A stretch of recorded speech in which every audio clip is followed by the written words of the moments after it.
দেশের ইতিহাসে এক বিরল দৃষ্টান্ত স্থাপন হতে যাচ্ছে আজ।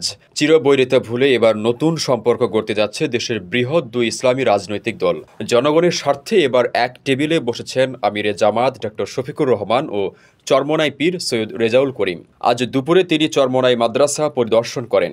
এ সময় ইসলামী আন্দোলন বাংলাদেশের আমির ও চরমোনাই পীর সৈয়দ মোহাম্মদ রেজাউল করিম এবং শাইখে চরমোনাই মুফতি ফৈজুল করিমের সঙ্গে সাক্ষাৎ বৈঠক করেন তিনি।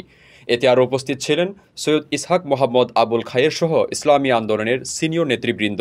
আমিরে জামাত চরমোনাইয়ের মসজিদ আল কারিমে জোহরের নামাজ আদায় শেষে মধ্যাহ্নভোজ করেন। এ সময় তাদের মাঝে হৃদ্যতাপূর্ণ আলোচনা হয়। আজকের বৈঠকের ব্যাপারে চরমোনাইয়ের পীরের ভাই সৈয়দ ইসহাক মোহাম্মদ আবুল খায়ের প্রবাস টাইমকে বলেন, জামাতের সাথে আমাদের মানসিক ঐক্য ৫ তারিখের আগেই হয়ে গেছে। এখন ঐক্যবদ্ধ নির্বাচনের ব্যাপারে আলোচনা চলমান রয়েছে। আসলে পতিত স্বৈরাচারকে বিতাড়িত করার জন্য তো আমরা সবাই ঐক্যবদ্ধ অবস্থায় মাঠে ছিলাম। রাজনৈতিক যে একটা বা এই দেশের পক্ষে যে একটা মানসিক যে ঐক্য, সেটা তো ৫ তারিখের আগেই হয়ে গেছে, ঠিক না? বাকি নির্বাচনের ক্ষেত্রে ঐক্যবদ্ধ নির্বাচন করব কি করব না, এটা অনেক আলোচনা বিষয়। তো এটা অনেক লম্বা প্রসেস আলোচনার বিষয়। সে বিষয়ে বিভিন্ন ধরনের কথাবার্তা চলতেছে।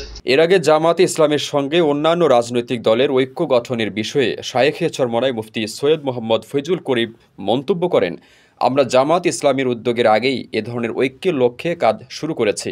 এই প্রচেষ্টা সামগ্রিক ইসলাম ঐক্য প্রতিষ্ঠায় গুরুত্বপূর্ণ ভূমিকা রাখবে।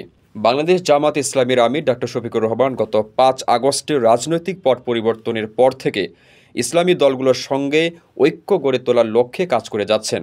এর আগে প্রবাস টাইমকে দেয়া একান্ত সাক্ষাৎকারে আমিরে জামাত দেশের ইসলামী দলগুলোর সাথে ঐক্যের ব্যাপারে পূর্বাভাস দিয়েছিলেন। আমরা আসলে কোনো বিভক্তিতে বিশ্বাসী নই। আমরা বাংলাদেশের সমস্ত জনগণ ঐক্যবদ্ধ হয়েই একটা সুন্দর জাতি গঠন করতে চাই এবং আমরা ঐক্য শুধু পছন্দ করি এটা বলবো না, আমরা ঐক্যের জন্য প্রতীক্ষায় আছি।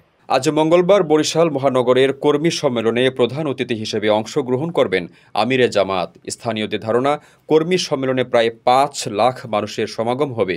এ কর্মী সম্মেলন জামাত ইসলামের ভবিষ্যৎ রাজনৈতিক কার্যক্রমে একটি গুরুত্বপূর্ণ অধ্যায় হয়ে উঠবে বলে মনে করছেন দলটির নেতৃবৃন্দ।